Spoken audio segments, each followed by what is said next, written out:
How did you guys come up with the name for the new album, See You Later, Simulator? We were working on the record, and I'd shown Aaron that track.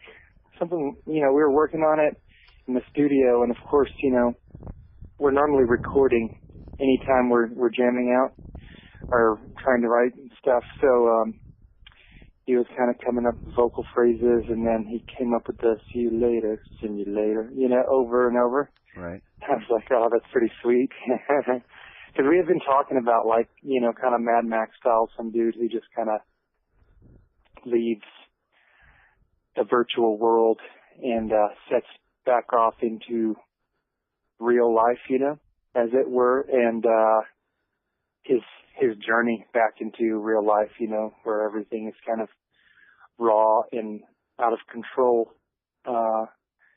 And so, we were already, having this conversation, and then so we started jamming that thing, and that came out, and I was like, oh, that's perfect, dude. So is that kind of how you guys write? Do you write the music track first, and then Aaron comes up with the vocals? Sometimes Aaron has an idea or a song he's been working on and show it to me, and then I'll do my thing. Or sometimes I'll have just a more electronic track or something, and he'll encourage me to finish it. Or, just I don't know. We just kind of work. I guess if you wanted to really describe the process, it's really productive, at least for me, because when we get together, we'll say hello and kind of have a conversation about how the day was, but then we really kind of just get to business, and we're trying to make a song. And normally in the past, if we spend too much time working on a song, it kind of just goes nowhere. So the faster we get to the heart of the song, I guess the base of it, the foundation, the sooner we lay that down and then kind of start working it out, the better. Every time we just kind of take our time with the song, kind of mess with it and come back to it, it just kind of hardly ever works. So, it's kind of just a real productive process. It's kind of fast, and we're trying to get something done quickly. Not like we're in a rush, but get the ideas out quickly and record them. That way they don't disappear. So you guys took quite a hiatus between your last album and See You Later, Simulator. Did you do anything interesting, while you were on your hiatus? Like me personally? Yeah. I think I grew as a person, really. I was a younger man when we kind of took off, and just kind of got in the habit of, we were just touring and playing shows and just constantly moving.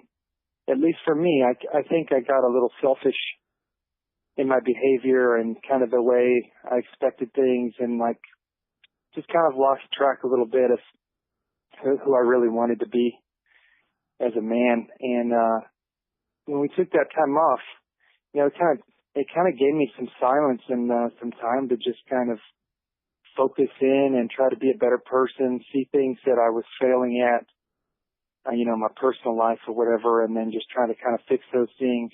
It gave me plenty of time to really do that and try to change some of my bad habits and try to improve. So personally, that's kind of, I think that was a pretty good thing that happened during the hiatus. Do you guys plan on taking a bit of a break before you start working on new material, or are you guys feeling pretty inspired after taking such a long break? I think we feel inspired. I know Aaron's inspired and he's excited. I like to try to take it one day at a time, Right. I'm happy we're on tour and try to go at it one show at a time and try to do the best performance we can do and make it look great. And then, continue on. But, I'm just trying to keep a positive attitude and be open to things and, not fall into some of the same traps that I did before. So since we're kind of talking about the show, can you tell me a little bit about the light show that you've kind of put together for this tour? Well, yeah, we haven't really officially toured for 8 years, and you know, we did a few different configurations with the tours that we did before, with the lasers and things and lights and the look. But I really wanted something that was very unique to for this tour, and I wanted to, you know, when the lights come on and when the show comes on, it makes sense, and it also like is definitely a different look than what you've seen if you've gone to other Ghostland shows. So that's what we were shooting for, is kind of you know, either if you've gone to the show, this is your first show, we want you to be blown away. If you've gone to 10 shows, we want you to be blown away by this one, and not walk away thinking like, oh, it's cool, but it's kind of like the same show we've seen before. You know, definitely didn't want it to be that. We wanted it to be a completely new look. If you go on tour with any band, who would it be? Living or dead? I guess it doesn't matter.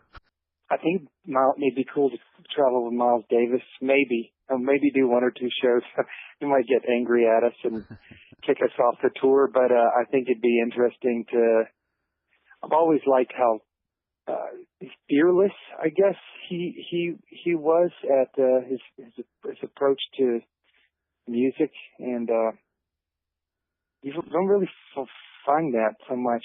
Like, most people find their thing and they stick to what people like, and they don't want to veer from that, and it seemed like he really didn't care. And then people would catch on to it much later on, you know, and appreciate it. But I really like that in someone's doing music. So I know you guys are kind of kids of the 80s. You're a little older than Aaron.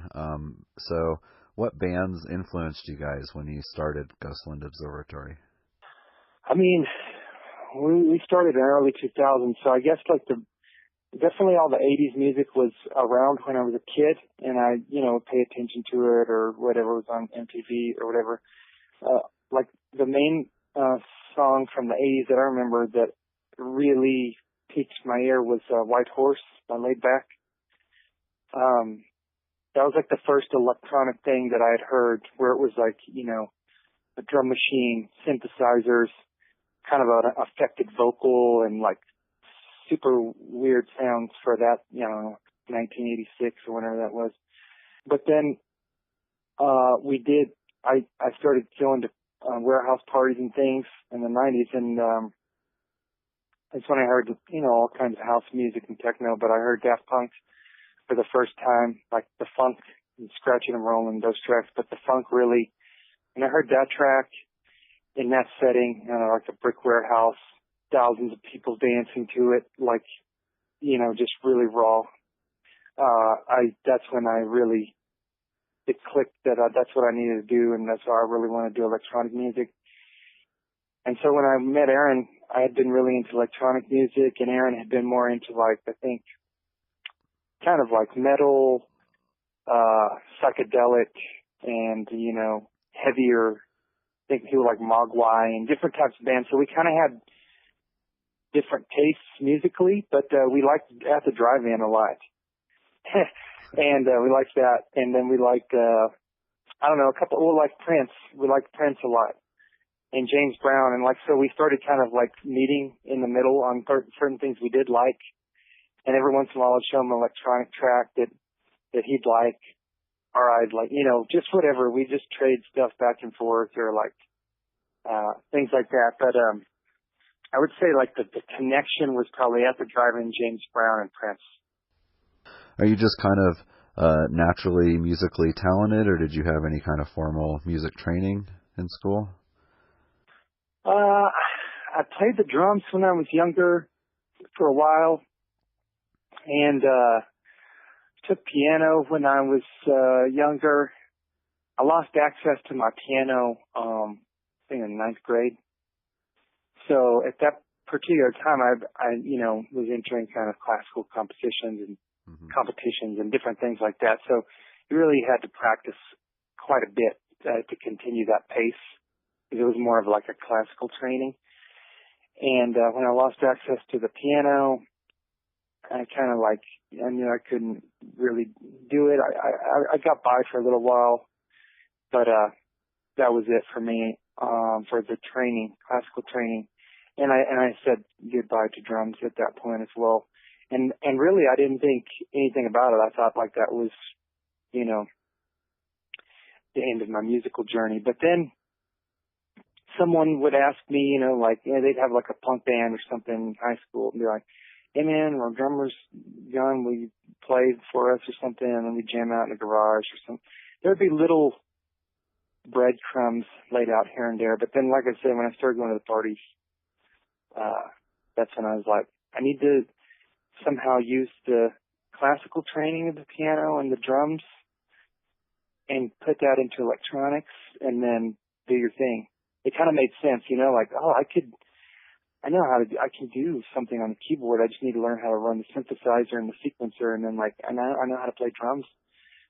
I could probably do this, you know. So things started kind of making sense in my head at that point as to what I should do musically, and I had a desire to do it. You know, before the electronic music, I just kind of thought that like I really wasn't going to do anything musical. I didn't know. In the past, you've had, in addition to the synthesizers and everything on stage, will you also have a drum kit on this tour? Yeah, there's a drum kit. Sometimes, you know, like sometimes when we come in, especially for like the fly-in shows, sometimes there's a drum kit, sometimes there's not. You know, sometimes we're opening for someone or whatever the arrangement is, if it's a festival or a concert or whatever. So sometimes we're able to bring it. You know, we obviously can't bring it on the plane, and then sometimes people get fussy about space and like how much space the riser's taking up or how big the riser is. So like sometimes we don't take it, but when we're doing tour like this, we normally bring the kit. I'll play one or two songs with kid. I know the new album just came out recently, and I see you guys have it out on vinyl. Yeah. Will you guys be selling those at your show? Yeah, we'll have the new record on vinyl at the show.